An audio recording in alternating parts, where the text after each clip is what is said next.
Hallelujah. और आज के लिए जो परमेश्वर ने आत्मिक खुराक हमारे लिए रखी है, हम और समय नहीं देंगे और हम परमेश्वर के दास पास्टर प्रिंस रॉबिन्सन का वेलकम करेंगे। आइए जोरदार ताली बजाएं पास्टर प्रिंस के लिए।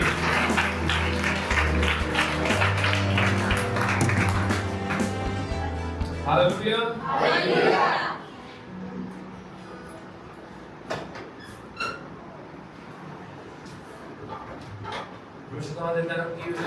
एक और दिन हमें दिया और अच्छे वार्म वेलकम के लिए पास्टर और पूरी चर्च को बहुत बहुत धन्यवाद।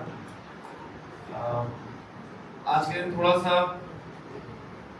फास्ट चल रहा है हमारा, क्योंकि मुझे 2 बजे निकलना है। यहाँ 1 बजे शायद 12:30 पौने 1 बजे निकलना है वापस लखनऊ के लिए।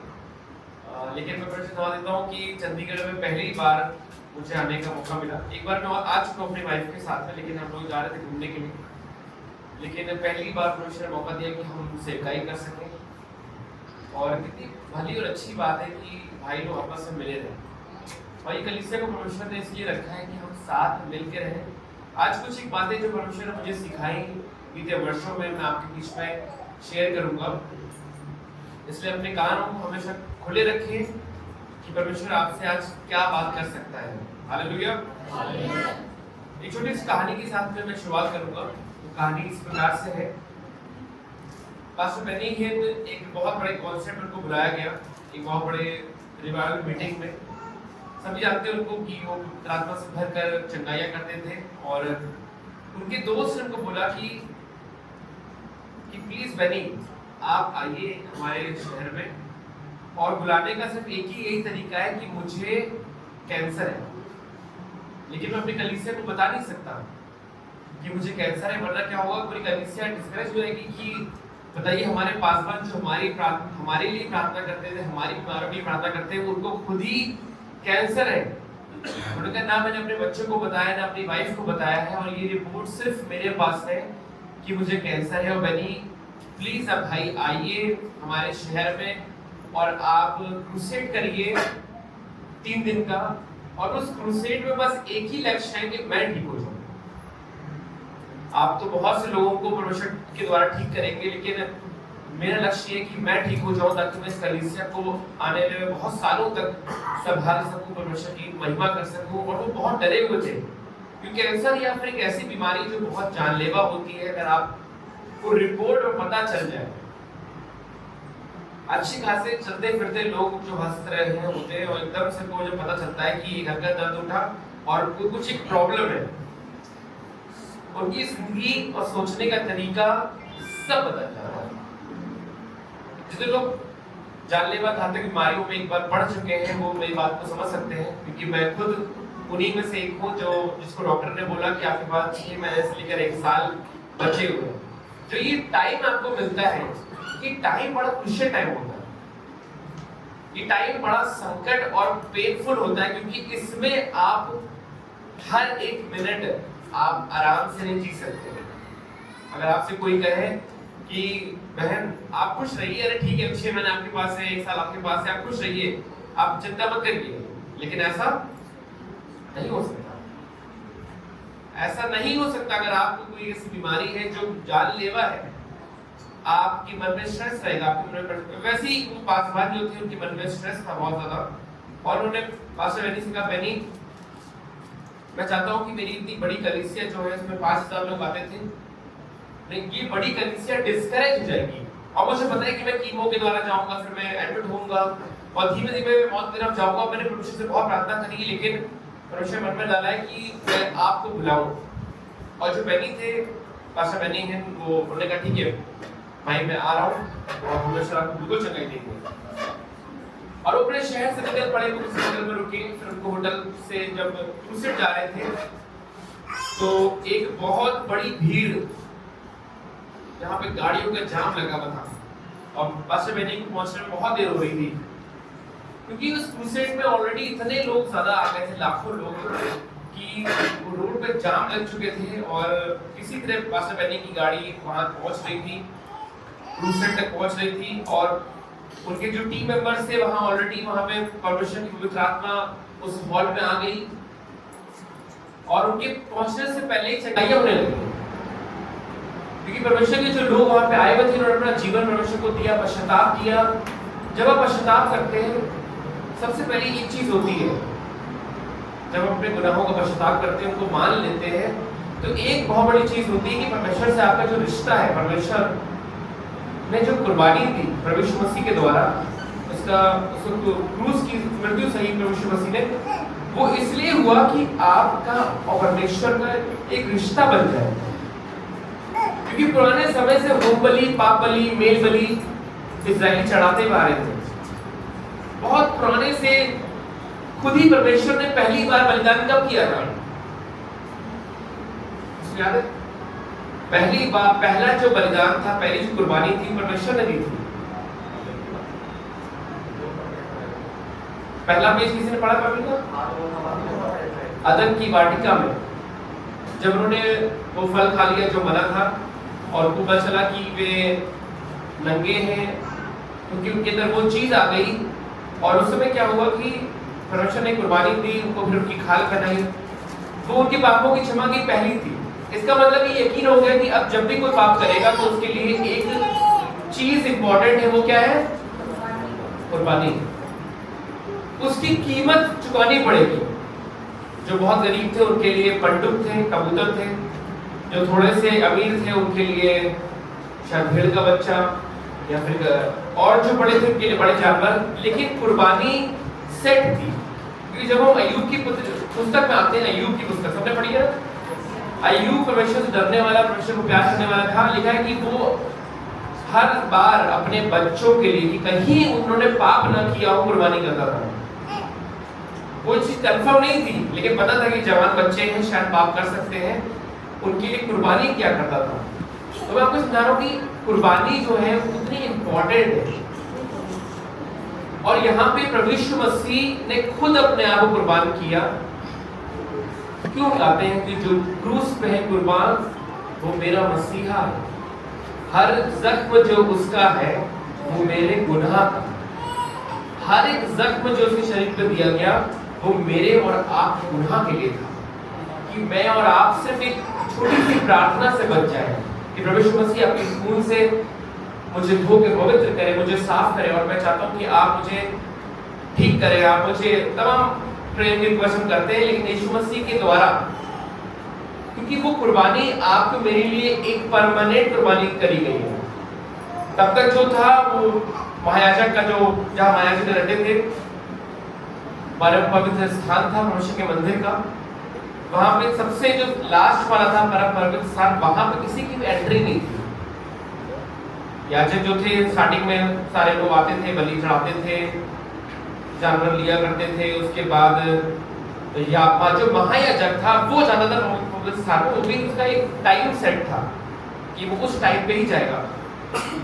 लिखा है जब प्रभु यीशु मसीह ने अपने आप को मनुष्य के हाथ में सौंप दिया कि मैं अपनी हाथ तेरे हाथ में सौंपता हूं, तो बड़ा गुंडोल हुआ, और वो जो पर्दा है पवित्र स्थान का बीच से, और लोगों ने पहली बार अपनी आंखों से देखा अंदर का दृश्य जो कभी भी नहीं देख सकते थे, उन्होंने वो दृश्य देखा। तो ये मैं आपको बता रहा था, एक समरी बता रहा था कि किस प्रकार से प्रभु यीशु मसीह ने अपना कुर्बान किया। और यहाँ पास्टर बेनी हिन जो है वो जा रहे हैं, और ऑलरेडी लोगों ने पश्चाताप करना शुरू कर दिया, लोगों ने अपने पापों की क्षमा मांगना शुरू कर दिया, क्योंकि ये जो पश्चाताप है, पापों की क्षमा है, वो सबसे पहला स्टेप है परमेश्वर की तरफ। अगर आपको लगता है परमेश्वर मुझे प्लीज प्यार करिए, परमेश्वर चंगाई दीजिए, और आप पापों की क्षमा ना मांगे, तो आप आगे नहीं बढ़ सकते, क्योंकि परमेश्वर पवित्र है, उसमें कोई खोट नहीं है। और उस पवित्र परमेश्वर के पास जाने के लिए कुछ स्टेप्स हैं जो आपको क्लैरिफाई कर देंगे कि आप परमेश्वर से मेल रखना चाहते हैं। तो लोगों ने पश्चाताप करना शुरू कर दिया, लोगों ने माफी मांगनी शुरू कर दी अपने पापों की, और वहां पे अपने आप ही उनके पहुंचने से पहले ही चंगाई होने लगी। ये नहीं कि बेनी जब आए तब उन्होंने हाथ रखा तब चंगाई हुई। जब मुझे चंगाई मिली, कितने लोग कल की शाम में थे? काशी थे। कल मैंने गवाही में यही बताया था कि मुझे चंगाई मिली तो किसी ने हाथ रखा नहीं मेरे पास आके, मैंने पश्चाताप किया परमेश्वर से। परमेश्वर जो मेरे पिता और मेरी माँ के आप परमेश्वर थे, मैं चाहता हूँ कि वही मेरे संग आप करें। खैर वहां पास्टर बेनियन के पहुंचने से पहले चंगाई होने लगी कि लोगों ने परमेश्वर को अपने हाथों में सौंपा। परमेश्वर का आत्मा उस हॉल में था और आज भी परमेश्वर का आत्मा इस हॉल में है। और जहां पर भी परमेश्वर का पवित्र आत्मा, परमेश्वर की बात की जा रही होती है, शैतान वहां पे नहीं टिक सकता। सिर्फ एक जन है ऐसा जो परमेश्वर की महिमा नहीं सुनना चाहता। और जहां पे लोग परमेश्वर की महिमा कर रहे होते हैं, पश्चाताप कर रहे होते हैं, अपने दिल को खोल के परमेश्वर की से बातें कर रहे होते हैं, वहां पे शैतान की कोई जगह नहीं होती। शैतान की जगह वहां पे होती है जहां पे लोग कमजोर होते हैं। एक चर्च में बैठा भी इंसान शैतान की बात सुन सकता है। लोग आराधना कर रहे हैं लेकिन उसने अपने दिल को खोल रखा है शैतान के लिए कि नहीं, मैं ये बात सुनने। इसीलिए पवित्र आत्मा ने कहा कि जो जिसके सुनने के कान हो वो सुन ले पवित्र आत्मा आज कलीसियाओं से क्या कहता है। बेनियन वहां पहुंचे और वहां पे परमेश्वर का जबरदस्त काम होने लगा। लोग गवाहियों को लेके आने लगे। पास्टर बेनियन सबके सर पे हाथ रख रहे थे और जो ये पास्टर थे, जब भी बेनियन की उनकी तरफ देखते तो उनका चेहरा ऐसा होता था कि जल्दी से आप मेरे पास आइए और मैं भी ठीक नहीं हुआ। और पास्टर बेनियन को देख देख के बहुत इरिटेट हो रहे थे कि ये मेरे पीछे ही पड़ रहे हैं। उनको चंगाई, सबको चंगाई मिल रही है, उनके अगल बगल के लोगों को चंगाई मिल रही है, उनके पीछे वालों को चंगाई मिल रही है, वो रो रहे हैं, लेकिन बीच में जो पास्टर थे उन्हीं को चंगाई नहीं मिल रही है। और वो दर्द में थे, अपना दर्द बता नहीं पा रहे थे किसी को। और पास्टर बेनियन जब भी उनकी तरफ आए, उनकी तरफ देखे तो वो उनका चेहरा देखे, उनका चेहरा कुछ ऐसा था कि वो अभी भी ठीक नहीं हुआ। बहुत इरिटेशन थी उनके चेहरे पे। और जिसकी वजह से पादर जो पादी साहब थे बेनियन को खुद ही बहुत परेशान हो गए कि ये क्या हो रहा है। तो वो वहां से हट के दूसरे साइड में लोगों को प्रचार करने लगे, लोगों से बातचीत करने लगे। और जब भी उधर देखते तो पास्टर साहब यही कह रहे होते थे कि वो उनकी तरफ आए। और बहुत लोग चंगाई पा रहे थे बिना बेनियन के पहुंचे वहां पे। तो बेनियन साहब ने उनकी तरफ नहीं गए और वो अपना काम पूरा उन्होंने कंप्लीट किया। और जब गवाहियों का समय आया, लोग बारी बारी से आ रहे थे, सब गवाहियां हुई, पास्टर नहीं आए। मैंने अपनी तरफ अपनी निगाहें हटा ली, मैंने अपनी आंखें बंद करी। मैं भूल गया कि इस रूम में बेनियन है, मैं भूल गया कि इस रूम में कोई बहुत बड़ा खादिम है, मैं ये भूल गया कि यहाँ पे क्या हो रहा है। मैंने सिर्फ अपनी आंखें बंद करी, अपने परमेश्वर की ओर लगाई, उसी समय में चंगाई मिल गई। हालेलुया। ये है हमारा परमेश्वर जो किसी को भी कैसे भी इस्तेमाल करना चाहता है, प्यार करना चाहता है, बशर्ते आप पश्चाताप करके एक स्टेप लेके परमेश्वर की ओर देखें। और परमेश्वर आपके लिए कि चेक कर देखो कि यहोवा साहब क्या आपकी यही गवाही है इस वर्ष के द्वारा कि जब भी किसी एक मीटिंग में पहुंचे तो वहां पे बात की जा रही थी कि चेक कर देखो यहोवा कितना भला है। चेक कर देखो कि यहोवा कितना, बोलिए चेक कर देखो, पड़ोसी को जाके बोलिए चेक कर देखो। Test and see that the lord is good. क्यों कलाम ऐसी बात कर रहा है कि चेक कर देखना है। जब भी आप कहीं जाते हैं कोई चीज खरीदने के लिए, खाने पीने की जो खुली में होती है, एक चीज करनी होती है कि भाई कैसा है ये मिठाई हम ले रहे हैं, हमको चाहिए 20 किलो, चख के देखेंगे बेसन के लड्डू कैसा, एक लड्डू खा के देखेंगे आप। कोई और चीज भी आपको लेनी होगी, अचार लेना होगा या कुछ और चीज, बहुत सी चीजें ऐसी हैं जिसमें आपको टेस्ट करने को मिल जाता है। मिल जाता है ना, चंडीगढ़ में मिलता है, अच्छा लखनऊ में तो मिलता है। वो आपको एक पकड़ा देंगे कि ठीक है भैया 20 किलो बिकने वाला है तो भैया थोड़ा सा दे दो फ्री में, कोई बात नहीं। और बहुत लोग खा के निकल भी लेते हैं। हाँ दुकान पे केक खाया तो 10 मिठाई तो अपने खाई थी, लेकिन चख कर देखते हैं कि कैसा है और फिर कहते हैं ये ला दीजिए, ये ज्यादा अच्छा है। जो मम्मी लोग हैं उन्होंने तो जरूर किया होगा, अपने घर के लिए चीजें लाते हैं। आपने चखा क्योंकि आप क्या चाहते हैं, परमेश्वर से मेल रखना। आज इसी वर्ड पे बात करेंगे जल्दी से, जो है रोमियो 5, जल्दी से निकाल लीजिए। रोमियो 5 अध्याय उसका पहला पद।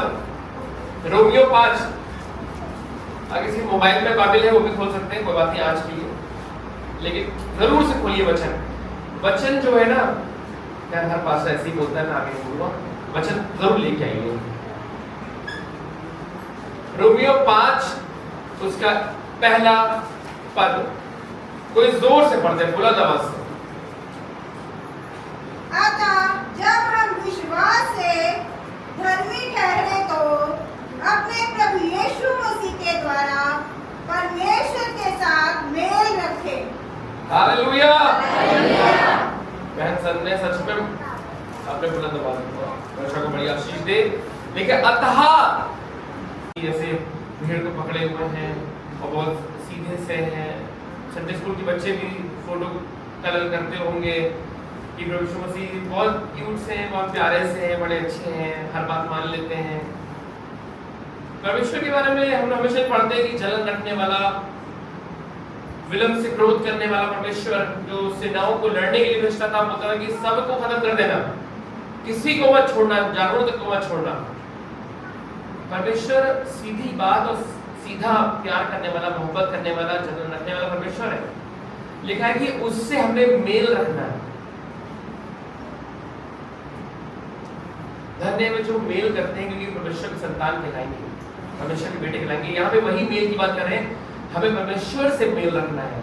कितने लोग आज तैयार हैं जो ये कहेंगे परमेश्वर मैं आपसे मेल रखना चाहता हूँ, परमेश्वर मैं आपसे मेल, परमेश्वर मैं आपसे एक ऐसा रिश्ता बनाना चाहता हूँ जो शायद मेरी पति पत्नी, मेरे बच्चों से भी बढ़कर एक रिश्ता है। क्योंकि जब आपकी हर एक चीजों में, आपकी हर एक प्रायोरिटीज में परमेश्वर से आपका मेल है। ये बात मेरे पापा हमेशा कहा करते थे कि परमेश्वर है, फैमिली है, फिर फ्रेंड्स है, आपका काम है, बहुत चीजें प्रायोरिटीज में होती हैं। आपका फैमिली है बहुत जरूरी है, आपका कलीसिया है, परमेश्वर सबसे ऊपर है। लेकिन आप परमेश्वर से जब मेल रखते हैं तो आप परमेश्वर को टॉप पे रखते हैं और परमेश्वर को फैमिली में रखते हैं, परमेश्वर को काम में रखते हैं, परमेश्वर को जॉब पे रखते हैं, परमेश्वर को परिवार में रखते हैं। आप हर जगह परमेश्वर को इन्वॉल्व कर देते हैं, क्योंकि आप कहते हैं परमेश्वर मैं आपसे मेल रखना चाहता हूँ। क्यों लोगों को ब्लेसिंग मिलती है उनके काम में, उनकी जॉब पे, उनके वर्क फील्ड में, उनको कुलीग्स में।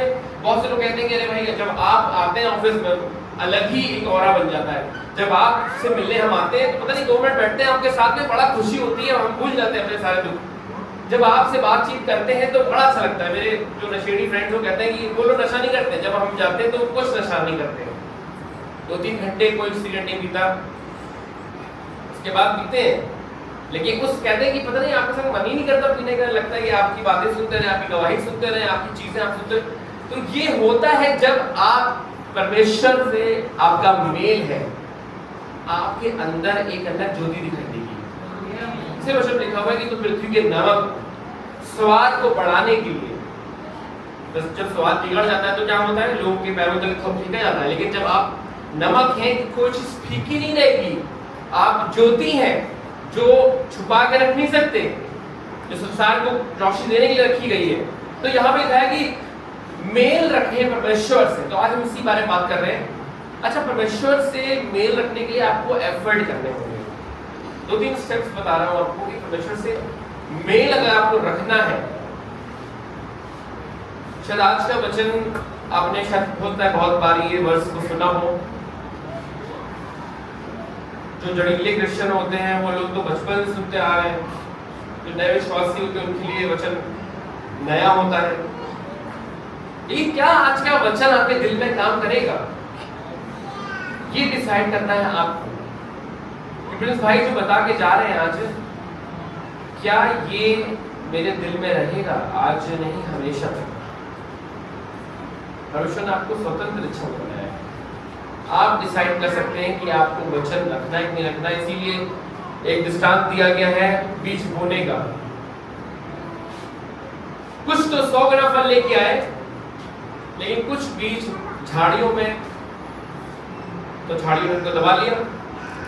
कुछ सूखी भूमि पे तो जब सूरज चमका तो जल गए, और कुछ राहगीरों के पैरों के पास कि लोगों ने उनको कुचल के दबा दिया। लेकिन कुछ बीज 100 गुना फल लाए। आज हम परमेश्वर से ये प्रार्थना करें कि परमेश्वर ये बीज आज बोया जा रहा है, कि आपसे मेल रखना है, ये 100 गुना फल लाने वाला हो सके। बोलिए कि मेरे अंदर 100 गुना फल लेके आएगा। सबसे इम्पोर्टेंट बात बता रहा हूँ आपको, परमेश्वर से अगर आपका मेल है तो आपकी जिंदगी में हर एक चीज अच्छी होगी। आप बीमारी की प्रार्थना करते जा रहे हैं, बीमारी नहीं जा रही है, बहुत से विश्वास में आते हैं इसीलिए कि मेरे परिवार में सब कुछ ठीक हो जाएगा, और हमेशा वही काम करते हैं जो पास्टर बेनी है कि दोस्त ने किया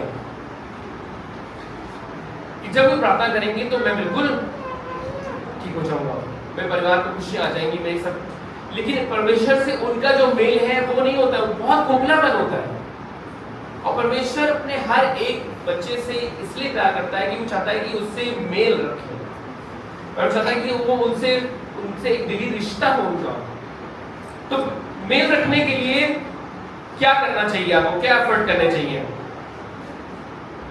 दाऊद कहता है साम्स 24 में वचन सीधा 27 के 4 में लिखा है, मैंने परमेश्वर से एक वर मांगा है, उसी के यत्न में लगा दूंगा। इसका मतलब कि एफर्ट बहुत जरूरी है। यत्न मतलब कोशिश, यत्न से ढूंढना। बहुत दफा ये जो वर्ड है यत्न, ये बहुत बार बाइबल में यूज हुआ है। यत्न 27:4 में मैंने परमेश्वर से वर मांगा है और उसमें बड़े यत्न से लगा रहूंगा, बड़े एफर्ट करूंगा उसके लिए। मैं पौलुस कहता है कि मैं अपने शरीर को वश में करने के लिए अपने आप को मारता कूदता हूं। मतलब जो भी कैरेक्टर्स है बाइबल की, ये दिखा रहे हैं कि वो कोशिश करते हैं। आपका अभिषेक जो है वो इसलिए नहीं किया गया कि आप गॉसिप करें, आप परेशान रहें, आप मुश्किल में रहें, आप तंगहाली में जिए। आपका अभिषेक जो है वो इसलिए किया गया कि आप सामर्थ्य काम देखने पाए अपने जीवन में। आपका अभिषेक इसलिए नहीं किया गया है कि आप परेशान रहे, घूमते रहे, मुश्किल में पड़े रहे, सोचते रहे कि कब मैं ठीक होऊंगा, कब मुझे मेरी जिंदगी में बड़ा बदलाव आएगा। नहीं, आपका अभिषेक परमेश्वर ने इसलिए किया है कि आप बड़े बड़े सामर्थ्य काम देखना चाहते। क्यों चाहता है परमेश्वर कि आप मेल रखें? क्यों चाहता है परमेश्वर कि आप उससे मेल रखें? कुछ गड़बड़ है लोगों के रिश्तों में, कुछ गड़बड़ है लोगों की शादियों में, कुछ गड़बड़ है आपकी जॉब पे, कुछ गड़बड़ है आपके शरीर में, कुछ चीजें हैं जो हमेशा रॉन्ग साबित हो रही होती है आपके आसपास या आपके जीवन में। और परमेश्वर से मेल रखना उन चीजों का सफाया करना है। हालेलुया। मेल रखने से क्या होगा? मेल रखने से क्या होगा?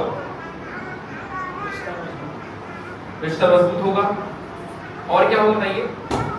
परमेश्वर से आपका मेल है बहुत अच्छा, अगर तो क्या होगा उससे? परमेश्वर को और जानने का मौका मिलेगा, परमेश्वर आपसे बातचीत करेगा, परमेश्वर का फेवर आएगा आपके जीवन में। Favour from God brings favour from man.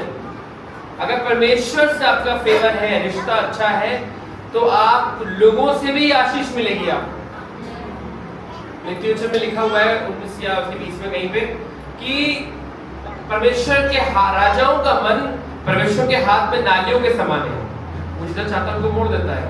परमेश्वर को पता है कि किस व्यक्ति से आप डील कर रहे हैं, किस ऑफिस में आप काम कर रहे हैं, किस रिश्ते में आप बंधे हुए हैं, क्या क्या आपके अंडर में है। परमेश्वर से मेल रखने से सिर्फ आपके पास फेवर आएगा। अच्छा, मेरा छोटी स्टार्टिंग करता हूँ अपने बेटे की। वो 4 साल का है और मैं दिन भर के बाद शाम में सुबह 6:30 बजे निकल जाता हूँ काम पे, और उसके बाद शाम को कुछ विजिट करते हुए या फिर कुछ काम करते हुए अपने घर पहुँचता हूँ 7:30 बजे तक, 8 बजे तक रोज। और जो मेरा बेटा है वो वेट करता है कि पापा आएंगे, और वो कई बार मम्मी से बोलता भी कि पापा चाहिए। और उसको पता है कि ये व्यक्ति जब आता है घर में दिन भर के बाद, वैसे तो घर पहुंचता हूँ कई बार तो भाई ऐसा करे डंडा लेके ऐसे कर रही होती, होमवर्क करा रही होती। जब भी मैं घर पहुंचता हूँ ये चिल्लाने की आओ की आवाज आई नहीं होती है। मैं समझ जाता हूँ कि इस समय की क्लास चल रही है, और जैसे ही वो देखता है पापा आ गए, ये जब आदमी आता है तो कुछ अलग होता है। ये तुरंत गाड़ी भरता है, मुझे आइसक्रीम खिलाता है, ये मुझे रेस्क्यू करके निकाल के इस बंद कमरे में से मुझे निकाल के मम्मी नानी सबके हाथों से छुड़ा के मुझे गोदी भर लेता है, मुझे लेके जाता है, तुरंत खिलाने पिलाने मुझे घुमाता है। ये शख्स जब आता है तो मेरी जिंदगी में बड़ा फेवर आता है। उसको मैं पापा बोलता हूँ, उसको भी रिश्ता पता नहीं धीरे-धीरे सीखते हैं बच्चे बहुत छोटे, लेकिन उसको पता है कि ये जब बंदा जब पापा नाम का आएगा तब कुछ अलग होता है। तब लोग पिटाई नहीं कर पाते, मेरी होमवर्क नहीं कर पाता मैं, क्योंकि मैं कहता हूँ भैया मैं दिन भर के बता रहा हूँ, अब रोना ये सब नहीं चलेगा, जो कराना है होमवर्क सब पहले करा लिया करो, जब मैं आऊंगा 8 बजे तब मत कराना, मेरे सामने थोड़ा सा खुश रहने दो उसको। वो समझ गया कि ये रेस्क्यू है, जब ये इंसान आएगा तब मैं घूम पाऊंगा, तब मैं निकल पाऊंगा कि चलो गाड़ी बैठो, चलो और ठंडी हवा खाते हैं, आइसक्रीम पापा ये टिक्की चाहिए, पापा ये चाहिए, पापा वो चाहिए। तो पता है कि जब ये बंदा आता है मेरे जीवन में, जब भी दिन भर के बाद वेट करूंगा, जैसे ही आएगा बड़ा फेवर आएगा। हालेलुया। आप समझ गए मैं क्या कहना चाह रहा हूँ? परमेश्वर जब आपके जीवन में आता है तो ऐसे ही फेवर आता है। और जितने लोग ये समझ जाते हैं कि परमेश्वर ही मेरा फेवर है, उतने लोग बड़ी आशीष में जीते हैं। क्योंकि आपको पता है, कभी कभी लगता है कि परमेश्वर को हम सिखाएं कैसे मिनिस्ट्री करनी है, परमेश्वर को बताएं कि कैसे चंगाई होनी है, परमेश्वर ऐसे करिए, आप परमेश्वर ऐसे करिए, परमेश्वर आप ये करिए। आपको पता नहीं कि आपको सिर्फ परमेश्वर से मेल रखना है। परमेश्वर को पता है कि इस चर्च में किस टीम की जरूरत है, परमेश्वर को पता है कि आपके परिवार में कौन सी चीजों की जरूरत है, परमेश्वर को पता है कि आपके जीवन में अच्छे लाइफ पार्टनर की जरूरत है, परमेश्वर को पता है कि आपको एक अच्छी जॉब की जरूरत है, परमेश्वर को हर एक चीज पता है। हम परमेश्वर को सोचते हैं कि परमेश्वर को याद दिलाएं, नहीं, सिर्फ और सिर्फ परमेश्वर से मेल रखिए। भजन 40 कहता है कि मैंने यहोवा की दोहाई दी और उसने मेरी, लेकिन एक चीज और लिखी, वर्ड सुन ली से पहले एक वर्ड है, किसी याद है? यहोवा की दोहाई दी उसने मेरी, सुनने से पहले एक वर्ड है।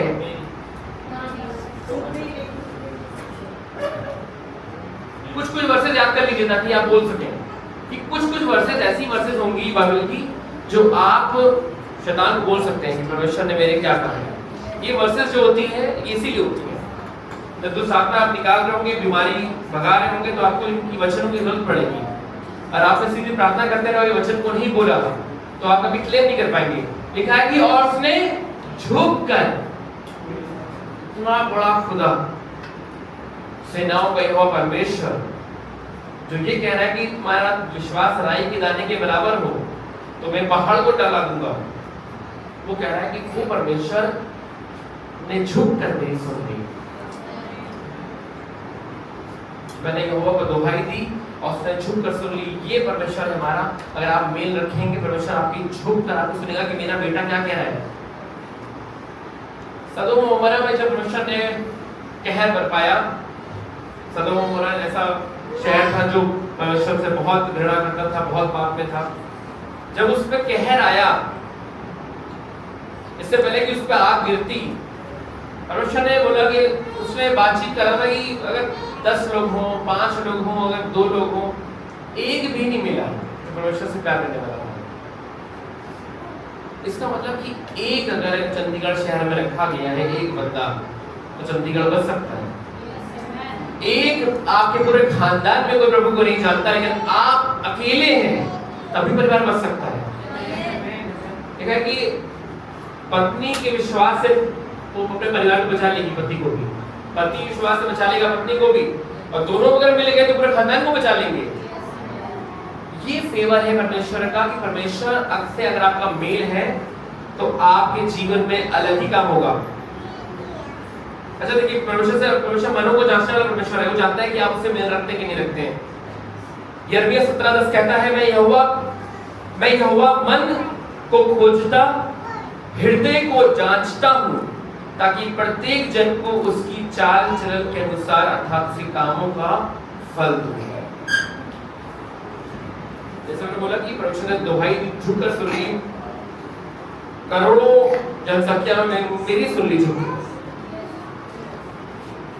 जिस कलीसिया में मैं बैठा था मैं सबसे पीछे बैठा था, बहुत बड़ा चर्च है, 500-600 लोग आते हैं, मैं सबसे पीछे बैठा था जब मैं चेकाई मिली जिस दिन। उससे एक दिन पहले मेरी रिपोर्ट आई थी कि मैं नहीं बचूंगा। भयंकर शेर थे जो फाड़ खाते थे, जब वो फेंक रहे होते थे किसी बंदे को, लटकाने से पहले ही नीचे से चीरा फाड़ी शुरू। हम ये बोटी खाएंगे, हमें ये बोटी पसंद है, हमें वाली बोटी पसंद है, हम लोग कहते हैं ना। शेरों ने पहले ही चीर फाड़ के बराबर कर देते थे। दिन भर जो था राजा बड़ा परेशान रहा और सुबह सुबह वहां पहुंच गया, बोले दानियल। उसने कहा राजा मैं ठीक हूँ। एक पास्टर ने कहा कि Daniel was praying and lions were fasting. Prayer fasting चल रही थी वहां पे, लायंस गए, हम फास्टिंग में चले गए कि भैया ये जिसने हमको बनाया है, जिस खुदा ने हमें बनाया है, ये उसका बंदा है। उस परमेश्वर ने मुझसे कहा है कि इसको मत खाना। हालेलुया। परमेश्वर से मेल रखने से परमेश्वर की जो भी चीजें आपके फेवर में हो जाती हैं। हालेलुया। सिर्फ इसलिए कि परमेश्वर से मेल अगर नहीं होता तो उसकी बोटी भी बोटी होती, लेकिन नहीं। फिर जिन लोगों ने प्लान किया था कि दानियल को डलवा दे शेर की बात में, उनको राजा ने कहा लाओ अब इन्हें खिलाओ, फास्टिंग खत्म करो इनकी। और उनको जब डाल ही रहे थे तो उनको पहले से ही लेग पीस अलग, और पीस के नाम होते हैं बस, रान अलग, नली अलग। क्यों? क्योंकि फास्टिंग हो गई। आप परमेश्वर से अगर आपका मेल है तो आपके लिए परमेश्वर हर एक चीज कर देगा आपके फेवर में, अगर आप परमेश्वर से फेथफुल हैं। कैसे आराधना करें परमेश्वर की जब सबसे विकट स्थिति हो? पौलुस का विश्वासों की देखिए, जेल में रोमन्स के बड़े बड़े होंगे, रोमन का बड़ा साम्राज्य था, बड़ी बड़ी जंजीरें, काठ पे ठुके हुए पैर। ओ भाई आराधना कर रहे हो तुम? जेलर भी देख रहा है कि आराधना कर रहे हैं, लोग भी देख रहे हैं भैया कि इस स्थिति में तुम आराधना कर रहे हो। जब हमसे मुश्किल परिस्थिति की वहां पे बोल रहे हैं भैया अब यहाँ से निकलेंगे, सुनो सिलास तुम सुन लो मेरी बात, यहाँ से निकलेंगे, यहाँ से शहर छोड़ेंगे। सब लोग बात कर रहे हैं पौलुस और सिलास, इमेजिनेशंस कर रहा हूँ मैं। अगर विश्वासी ना होते तो कैसी बात कर रहे होते? सिलास सुनो, अब यहाँ से निकलेंगे, शहर छोड़ेंगे, दूर चलेंगे, वहाँ कुछ साल हम शांत रहेंगे, उसके बाद ठीक से मिनिस्ट्री करना शुरू करेंगे। और सुनो ये जो तंजीरें आई ना, ये इसी वजह से आई हैं, जेलों की वजह से। बहुत नाम लेते हैं हमारा हर जगह, नहीं वो आराधना कर रहे हैं। और लिखा है बड़ा भूंडोल हुआ, चेनें खुल गई। जब आपने अपने विकट स्थिति में परमेश्वर से मेल रखा, चेनें खुल गई आपकी। ये बहुत बड़ा एग्जाम्पल है। जेलर के सामने सबको, जेलर के पूरे खानदान को बपतिस्मा दे दिया उसने कि भैया देर ना करो, चलो बपतिस्मा ही समय दो मुझको। एक और चीज, सिर्फ परमेश्वर पर भरोसा करें, फेथफुल रहे। जब आपसे कहता है, अब्राहम से कहा कि तुमसे एक बहुत बड़ी कौम पैदा करूंगा, और उसका एग्जाम्पल भी दिया कि बालू के और एक बेटा दिया, इतने सालों बाद उसका कह रहे कुर्बान कर दो। मतलब बालू दिन का तो छोड़ो, बहुत दूर की बात है, एक दिन का पहले आया है, उसको भी मैं कुर्बान कर दूं। उसने कहा मैं फेथफुल रहूंगा परमेश्वर के साथ में। परमेश्वर यही देखना चाहता था कि कितना फेथफुल है आप। थर्ड पॉइंट है मेरा, बी ओबीडिएंट। नीतिवचन कहता है कि हे मेरे पुत्र, मेरे वचन पर ध्यान करके सुन, अपना कान मेरी बातों पर लगा, ना तो दाहिनी ओर मुड़ना ना बाईं ओर मुड़ना, और अपने पांव को बुराई के मार्ग से चलने से हटा ले। हर एक व्यवस्था तुझे दी गई है उसका पालन कर। याद कर कि तू कहां गिरा था, सीख जब वो तुझे सिखाए, उसके प्लान्स पे कभी भी शक मत कर। जब परमेश्वर आपकी कोई स्थिति आती है आपके जीवन में, सोचे कि एक सीख है ये भी। हर एक जन जो परमेश्वर से प्यार करता है, परमेश्वर उसके लिए बुराई को भलाई में कन्वर्ट करता है। आप कहेंगे बीते वर्षों में मैं कहता हूँ कि मेरे एक लड़की से रिश्ता था और हम लोगों को डिस्टेंस रिलेशनशिप था, हम लोग बहुत दूर रहती थी, और मैं बड़ा उपवास रखता था उसके लिए कि मैं उपवास रखूंगा और वो मिल जाएगी, और परमेश्वर से बड़ा ही लड़ाई करी।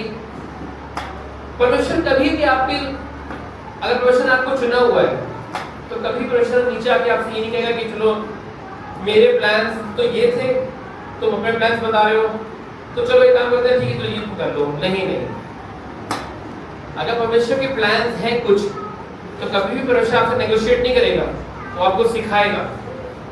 सारे उपवास करना बर्बाद हो गया मेरा, और आज मैं बोलता हूँ अच्छा हुआ, वरना मेरी वाइफ जो अभी मेरी जिंदगी में है वो ना होती, जो इतना प्यारा बच्चा है वो ना होता। अगर आप सोचेंगे कि आप जो चीज चाहते थे वो नहीं हुई, परमेश्वर ने वो चीज होने नहीं दी, लेकिन बीते सालों के बाद आप सोचेंगे कि अच्छा वो चीज नहीं हुई थी मेरे जीवन में। होगा ना आपके जीवन में ऐसा?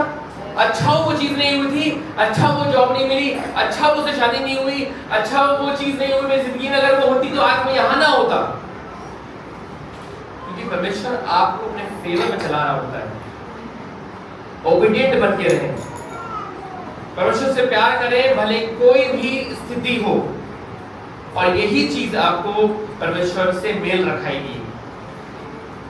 एक लास्ट एक पद पढ़ना चाहता हूं, मैं चाहता हूं कि सब निकाल लें एक साथ और हम एक साथ पढ़ेंगे। रोमियो 12 उसका पहला पद सब निकाल लें और हम एक साथ अपने पड़ोसी की बाइबल को ध्यान के देख लें। मैं चाहता हूं कि हम सब एक साथ इस चीज को पढ़ें कि परमेश्वर को क्या चीज पसंद है, उससे मेल रखने के लिए आपको किन चीजों की आवश्यकता पड़ेगी। ये लास्ट वर्ड है जो मैं शेयर कर रहा हूं।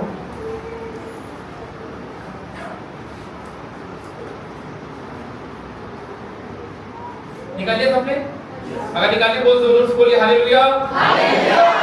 रोमियो 12 उसका 1 आइए एक साथ पढ़ेंगे सब मिलके।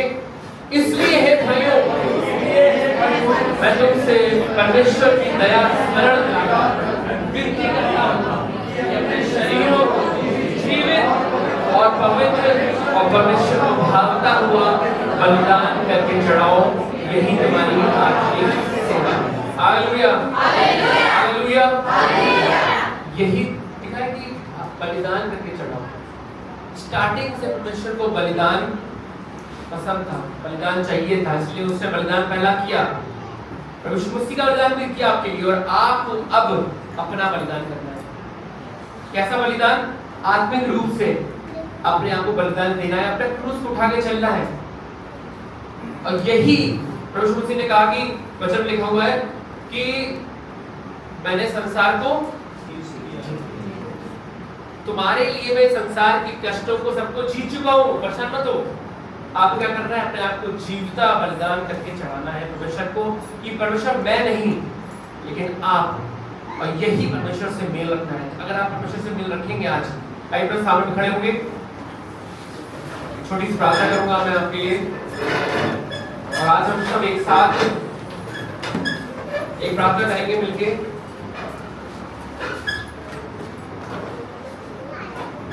परमेश्वर पिता, मैं साथ में बोले परमेश्वर पिता, आज के दिन मैं अपने हृदय का द्वार खोलकर आपको मेरा मुक्ति दाता स्वीकार करता हूं। मेरे हृदय के सिंहासन सदैव आप विराजमान। मुझे ऐसा व्यक्ति बनाए आप मुझे बनाना चाहते हैं, और मुझे चलाएं, मेरे परिवार को, मेरी कलीसिया को, मेरे शहर को मेरे द्वारा आशीष हो सके परमेश्वर, कि मैं आपसे मेल रख सकूं अपने जीवन भर, पूरे जीवन भर, अपने आखिरी श्वास तक सिर्फ आपसे मोहब्बत कर सकूं। यीशु ने आसमान को मांगते हैं।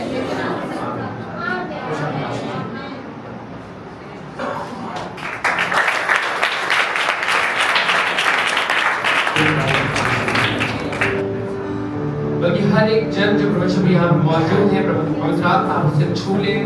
आज के बाद इनका जीवन प्रभु पहले ऐसा ना रहे। गाएंगे रूह की बारिश भेज है प्रभु यीशु। परमेश्वर मसीह ने कहा कि मैं जाता हूँ लेकिन तुम्हारे लिए एक सहायक भेज के जाता हूँ जो तुम्हारी सहायता करेगा। वो तुम्हें आहें भर के प्रार्थना करना सिखाएगा। सामर्थ्य कार्य तुम्हारे द्वारा होंगे, सिर्फ इसीलिए कि तुम्हारे पास एक सहायक है।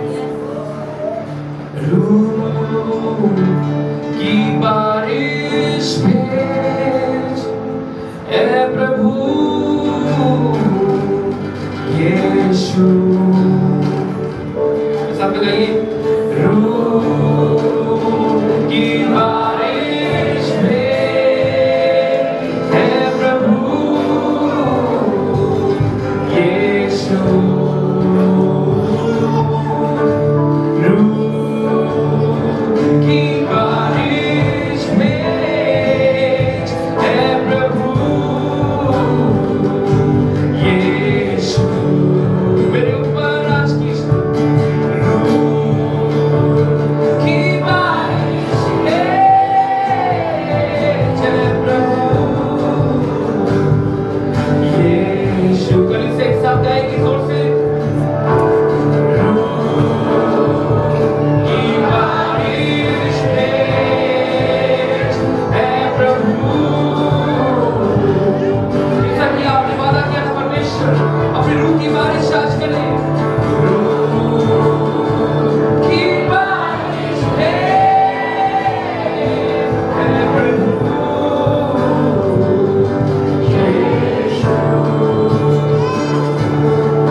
आज वो दिन है जिसमें पवित्र आत्मा आपको संभालेगा, पवित्र आपको सामर्थ से भरेगा और वो आपको चमकने देगा। आपको एक ज्योति के समान ऐसे चमकाएगा कि आप जहां जाएंगे आप एक ज्योति ठहरेंगे। आप जिस तक चलेंगे परमेश्वर के लिए आपको परमेश्वर संभालेगा, आपको लेके जाएगा, आप बढ़ने पाएंगे। ओ चमकने पाऊंगे, सब चलने पाऊंगे, ओ बढ़ने पाऊंगे तुझसे। वो रात आपसे कराएगा ऐसा, चमकने पाऊंगे, सब चलने पाऊंगे, बढ़ने पाऊंगे तुझ पे। ऐलान कीजिए, ओ चमकने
हमारी योद्धाओं को रखिए प्रभु जी।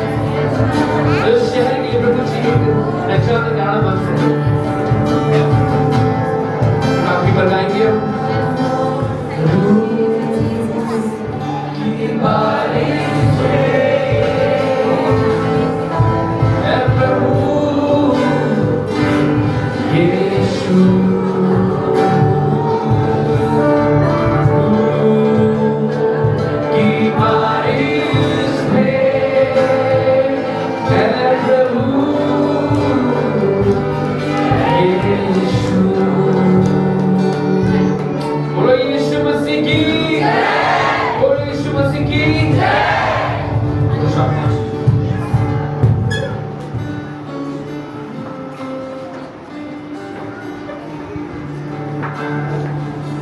हालेलुया। प्रभु का धन्यवाद हो, परमेश्वर यहाँ पे उपस्थित है। और प्रियो यकीन जानो, आप जब परमेश्वर की आराधना कर रहे हैं, इबादत कर रहे हैं, वो प्रभु का वचन यहाँ पे कार्य कर रहा है, प्रभु का आत्मा कार्य कर रहा है। और जरूरी नहीं है कि आपकी चंगाई के लिए विशेष करके दुआ की जाए तभी आपको छुटकारा मिलेगा, तभी आपको चंगाई मिलेगी। आप प्रभु की उपस्थिति में हैं, परमेश्वर यहाँ पे चल रहा है और परमेश्वर ऑलरेडी आपको शिफा दे चुका है, छुटकारा दे चुका है। यहाँ परमेश्वर की सामर्थ के प्रभाव में हो प्रियो, और जहाँ पे परमेश्वर होता है वहाँ पे अद्भुत चीजें होती है। Nothing is impossible with God। परमेश्वर के साथ सब कुछ संभव है, परमेश्वर सब कुछ कर सकता है प्रियो। आपको नहीं पता, आप यहाँ पे प्रभु की इबादत कर रहे हैं, आसमान में परमेश्वर आपके मार्ग बना रहा है, आपके रास्ते बन रहे हैं। जिन चीजों के लिए आप काफी समय से दुआ कर रहे हैं, आसमान में परमेश्वर अपने फरिश्तों को भेज दिया है परमेश्वर ने, और वो चीजें परमेश्वर के फरिश्ते आपके लिए करना शुरू कर दिए हैं। और हो सकता है आज जब यहाँ से आज घर को जाए, आप बदलाव देखें, चीजों में फर्क देखें। शायद हो सकता है जिस नौकरी के लिए आप बहुत समय से प्रार्थना कर रहे हैं, शायद कल ही वहां का ऑफर लेटर आपको मिल जाए। शायद जिस मकान, जिस घर को लेने के लिए आप बहुत समय से प्रार्थना कर रहे हैं, लेकिन चीजें हो नहीं पा रही है, हो सकता है परमेश्वर इसी महीने वो आशीष आपको देने जा रहा है। Hallelujah, hallelujah. आप परमेश्वर की उपस्थिति में है, and when you are in His presence, anything and everything is possible। परमेश्वर के साथ सब कुछ संभव है। Hallelujah, hallelujah. विश्वास कीजिए। आइए खुद अपनी आंखें बंद करें और धन्यवाद करें परमेश्वर का। विश्वास से धन्यवाद कीजिए। अगर आपके अंदर वो फेथ है, अगर आप विश्वास कर रहे हैं, विश्वास कीजिए कि परमेश्वर ने आपको वो बरकत दे दी है, परमेश्वर ने आपकी प्रार्थना को सुन लिया है। बाइबल लिखा हुआ है कि मैं यहोवा के करीब गया और उसने मेरी सुन ली और मुझे हर प्रकार के भय से आजाद किया है। हालेलुया। उसने ले लिया है आपके डर को, आपके भय को, और आपको आजाद किया है। आज की सुबह आप विश्वास कीजिए, and you are free। Bible लिखा है तुम सत्य को जानोगे और सत्य तुम्हें स्वतंत्र करेगा। जी हाँ, वो परमेश्वर ही वो सत्य है, परमेश्वर ही वो सच्चाई है। आज की सुबह परमेश्वर आपको आजादी दे रहा है आपके डर से, आपकी चिंताओं से। वो प्रभु कहता है मैं इसलिए आया हूँ कि तुम जीवन पाओ और बहुतायत का जीवन पाओ। Life of abundance, life of abundance, जिसमें आजादी है, स्वतंत्रता है। अब और गुनाह की गुलामी नहीं, लेकिन अब परमेश्वर की आजादी। हालेलुया। प्यारे पिता, हम आपका धन्यवाद करते हैं, आपकी उपस्थिति के लिए धन्यवाद करते हैं प्रभु। आप अपने दास को हमारे मध्य में लेके आए हैं प्रभु। वाकई में खुदावन हमने आशीष पाई है। हम दिल से आपका धन्यवाद करते हैं, दिल से धन्यवाद करते हैं और दुआ करते हैं प्रभु पास्टर प्रिंस के लिए प्रभु। आप उन्हें और भी ज्यादा सामर्थ्य से भरकर उन्हें इस्तेमाल करो, और भी ज्यादा अभिषेक से भरकर, और भी ज्यादा प्रभु जी प्रभु दुआ करते हैं जो तोड़े आपने उनको दिए हैं प्रभु। मैं प्रार्थना करता हूँ प्रभु जी जो और भी ज्यादा खर्च होने पाए, और भी ज्यादा इस्तेमाल होने पाए। प्रभु जी हम आपका धन्यवाद करते हैं। हमने वाकई में बीते 2 दिनों में बहुत आशीष पाई है आपके दास के द्वारा। हम आपका धन्यवाद करते हैं। मैं प्रार्थना करता हूँ यहाँ पे मौजूद आपके संतानों के लिए, आपके विश्वासियों के लिए प्रभु जो आपसे बहुत प्रेम करते हैं। मेरी प्रार्थना करता हूँ आप उन्हें बड़ी आशीष दो। प्यारे प्रभु जी की दुआ है प्रभु जी जो बड़े कार्य प्रभु आपने डिक्लेयर कर दिए हैं, जो आपकी बड़ी योजना प्रभु इन गतिविधियों के लिए हैं। प्रभु जी, हम धन्यवाद करते हैं और यही प्रार्थना करते हैं कि शीघ्र हम इनके मुंह से आपकी शुक्रगुजारी सुने, उन गवाही को सुने और हम सभी प्रभु आनंद कर पाए आपके बड़े कामों के लिए। थैंक यू फादर, धन्यवाद करते हैं आपकी खुदाइयों के लिए। इस प्रार्थना को धन्यवाद के साथ प्रभु यीशु मसीह के नाम से मांगते हैं। आप सब बैठ सकते हैं अपने स्थानों में।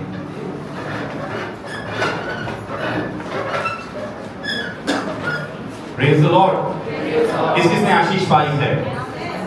Praise the Lord, praise the Lord. और जब हम आशीष पाते हैं, जब हम लोग जो प्रभु के लोग हैं, जब हम आशीष पाते हैं तो हम आशीष करना भी जानते हैं। आमीन, आमीन, यस। QR कोड को भी स्कैन कर सकते हैं, ये आपके लिए है, आपके लिए एक कन्वीनियंस है। आप बोल सकते हैं, आप परमेश्वर के लिए बोल सकते हैं जिस तरह से आप चाहते हैं। आइए, ये समय होगा हमें गीत गाएंगे और आनंद के साथ अपनी बहन परमेश्वर के पास लेके आएंगे। मुझे चाहिए, मुझे चाहिए